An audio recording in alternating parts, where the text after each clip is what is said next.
नमस्कार साथियों, आप सभी साथियों का एक बार फिर से हार्दिक स्वागत और अभिनंदन आपके अपने YouTube channel commerce with me में। साथियों, अपन लगातार डिस्कस कर रहे हैं आरपीएससी कॉमर्स फर्स्ट ग्रेड के सिलेबस को। उसी के अंतर्गत आज अपन डिस्कस करेंगे इंडियन कॉन्ट्रैक्ट एक्ट। जी हाँ, भारतीय जो अनुबंध अधिनियम है 1872, उसकी मुख्य धाराओं के ऊपर आज अपन डिस्कशन करेंगे। तो चलिए देखते हैं अपन। पहले इसका मैं परिचय आपके साथ डिस्कस करना चाहूँगा।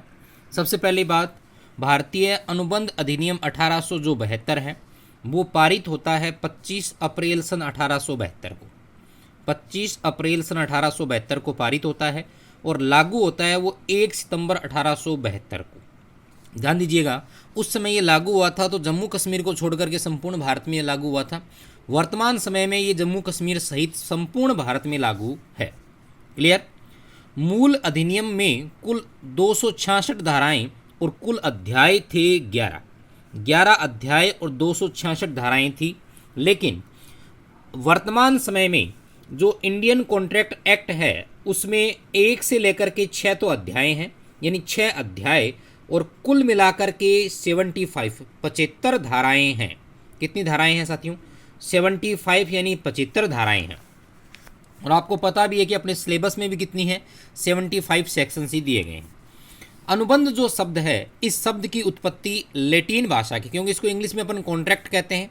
इस शब्द की उत्पत्ति जो शब्द है लैटिन भाषा का कॉन्ट्रेट्यूटम शब्द से हुई है।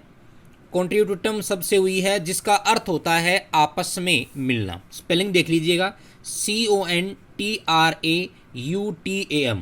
शब्द से हुई है जिसका अर्थ होता है आपस में मिलना। क्लियर है। अब इसकी मुख्य धाराओं की अपन बात करते हैं। साथियों, एक प्रश्न अपन ऐसा मान के चल सकते हैं कि कम से कम एक प्रश्न अपना वहाँ सेक्शन से रिलेटेड जरूर आएगा। तो धाराओं में मुख्यतः अपन को पूछा जाता है परिभाषा से संबंधित। तो सारी परिभाषाएं इसमें दी गई है, वो सेक्शन 2 में दी गई है। सेक्शन 2 के कुछ महत्वपूर्ण सब सेक्शन अपन देखते हैं। सेक्शन 2 और सब सेक्शन कौन सा है? ए। सेक्शन 2 और सब सेक्शन कौन सा है साथियों? ए है। ए में धारा दी गई है प्रस्तावना की या प्रस्ताव की मैं बोल सकता हूं, जिसे ऑफर या प्रपोजल अपन कहते हैं। धारा 2 और उपधारा ए में। धारा 2 उपधारा बी में दी गई है स्वीकृति यानी एक्सेप्टेंस की। जो प्रस्ताव रखा गया उसके प्रति सहमति जाहिर करना स्वीकृति कहलाता है। उसे दिया गया है सेक्शन 2 सब सेक्शन बी में। सेक्शन 2 सब सेक्शन सी में दिया गया है वचनदाता और वचन ग्रहीता दोनों को बताया गया है। प्रोमिशर और प्रोमिशी।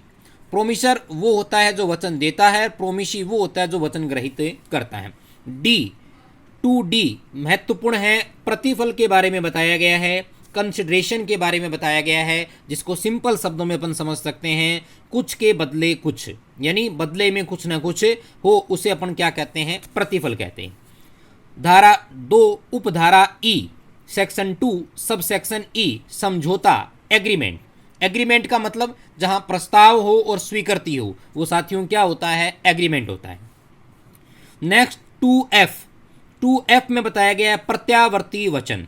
वचन के बदले वचन, उसे प्रत्यावर्ती वचन कहते हैं। इसे अपन क्या कहते हैं? रिवर्सनरी प्रोमिज कहते हैं। नेक्स्ट है 2G व्यर्थ समझौता वॉइड एग्रीमेंट। व्यर्थ समझौता 2G, ध्यान दीजिएगा, इनको कंपैरिजन करके अपन पढ़ेंगे। 2G में है व्यर्थ समझौता और 2J में है। 2G में तो क्या है? व्यर्थ समझौता है और 2J में है शून्य या व्यर्थ अनुबंध।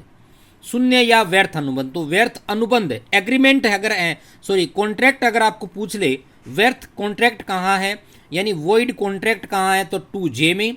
और व्यर्थ समझौता पूछ ले तो वो कहाँ है? 2G में।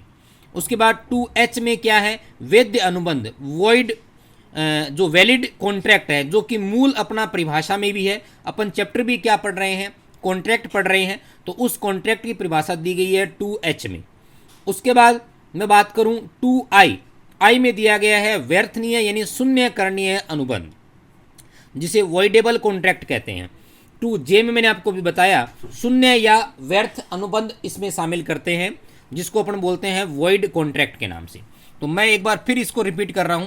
2A प्रस्ताव, 2B स्वीकृति, 2C वचनदाता वचन ग्रहीता, 2D प्रतिफल, 2E समझौता यानी एग्रीमेंट, 2F अपने पास प्रत्यावर्ती वचन, 2G व्यर्थ समझौता, 2H कॉन्ट्रैक्ट यानी वैध अनुबंध, 2I व्यर्थ नहीं है यानी शून्य करनीय अनुबंध जिसको अपन बोलते हैं वॉइडेबल कॉन्ट्रैक्ट, और 2J शून्य यानी व्यर्थ अनुबंध।